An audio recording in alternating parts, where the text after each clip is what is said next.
So hello there. My name's Sam McGrath, and I'll be going over Unit 4, just what's been discussed, and it's a lot about intelligence and education, learning how the brain processes information. So for starters, intelligence itself. Now, there's many definitions for intelligence, but the most accurate one that we've seen comes from psychologist Robert Sternberg, where he said the mental abilities necessary for adaptation to, as well as shaping and selection of any environmental context. Um, this is an appropriate way to define someone's intelligence, but it doesn't give a complete picture of what intelligence is. There's multiple theories to intelligence. Spearman's general intelligence and his two-factor theory kind of say if someone is good at one aspect or good in one subject, they're good at multiple. But this is challenged by Thurstone's primary mental abilities and Gardner's multiple intelligences, which say it's more stacked. We have a primary subject that we're really good at and other things we can be good at, but they're not on the same level. Someone can be really intelligent in terms of, like, say, art. They're an amazing artist, but when it comes to something like athletics, which is completely different, they're not there. And there's multiple factors that lead into that. And there's multiple types of intelligence that come with this, like emotional intelligence. Emotional intelligence is basically not just how one can process, control their own emotions, but how one can also process and see others' emotions, not just through verbal interaction, but through indirect cues such as facial expression or body language.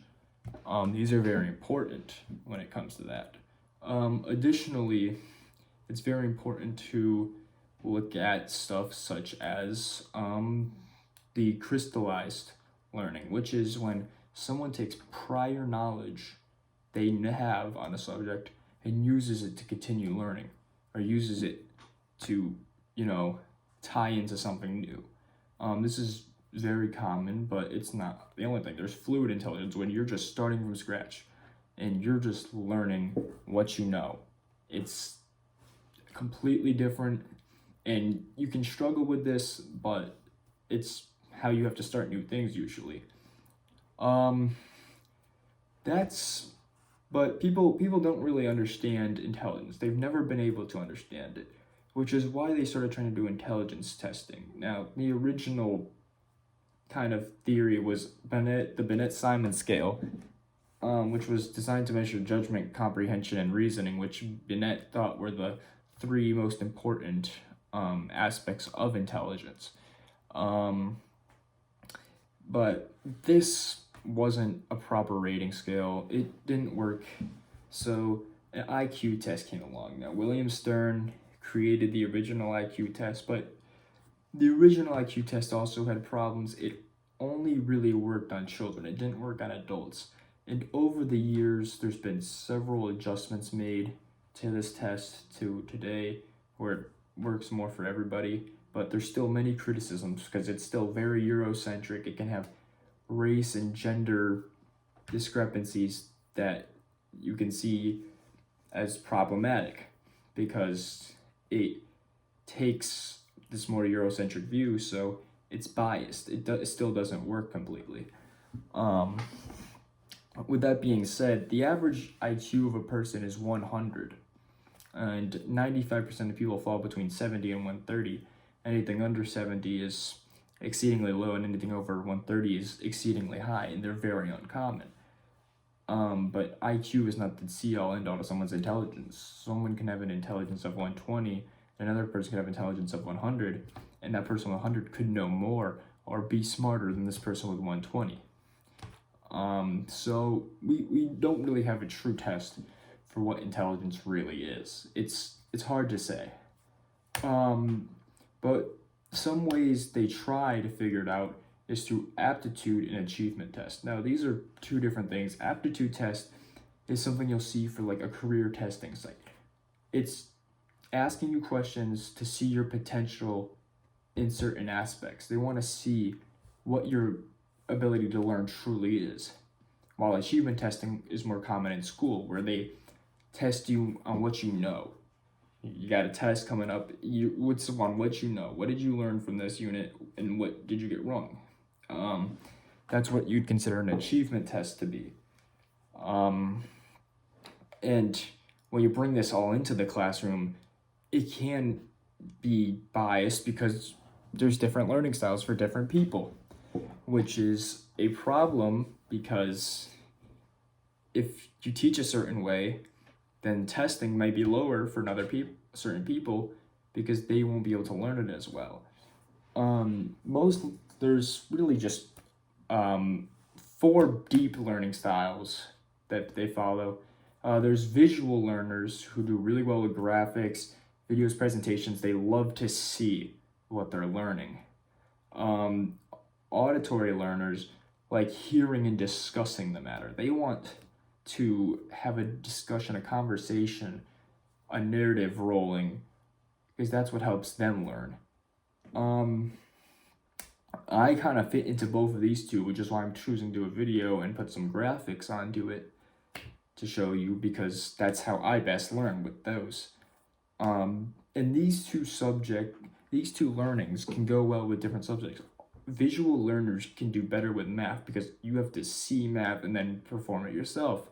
Whereas auditory learners can do well with history because you can really make conversation about history. It's really easy to get a discussion going there.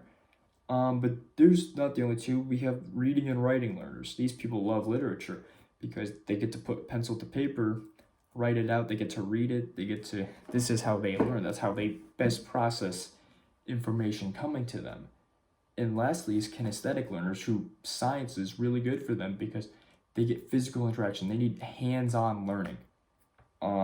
They need to be a part of what they're learning. And so, when you do science experiments like that, that's what really gets to them what's going on. So they really love that. But there's also just different types of learning in general. You got deep versus surface learning. Most people are both. When you're deep learning, it's something you're passionate about. You're learning to learn. You want to learn.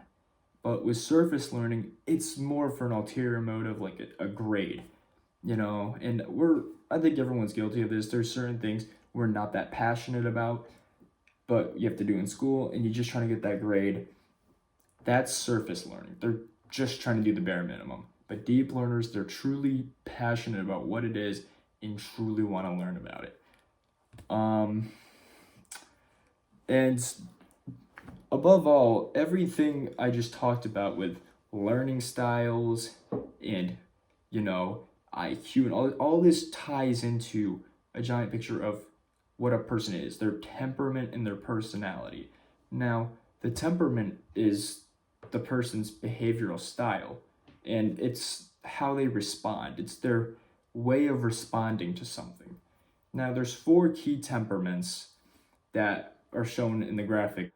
And there's also the personality, which is kind of like a topping on top of the temperament. It's part of the temperament. I know we use personality a lot more than temperament when talking about a person's behavior, but it's really on top. But even personality has its thing. It has the Ocean Top 5 model.